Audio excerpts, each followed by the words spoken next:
ជំរាបសួរបងប្អូនទាំងគ្នាអានេះជាការឆេះមិនឆេះនៅខ្មែរបងប្អូនទាំងគ្នាអានេះឆេះនៅប្រទេសថៃឆេះផប់ចឹងណា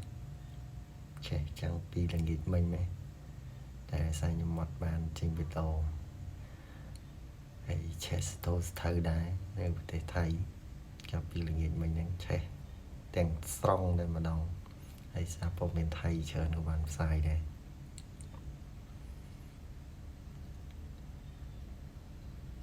ហើយកន្លែងហ្នឹងគឺកន្លែងផប់ទៅវ័យឈ្មោះមិនហ៎មួយដែរនៅប្រទេសថៃហើយក៏កន្លែងកំសាន្តទាំងសម្បូរបែបសម្រាប់យុវវ័យចឹងវាធ្វើឲ្យយុវវ័យប្រទេសថៃហ្នឹងក៏ខកចិត្តច្រើនណាស់ដែរហើយកុំច្រឡំមិននៅខ្មែរបងប្អូនបងប្អូនណានៅថៃឆេះយ៉ាងសន្ធោសន្ធៅច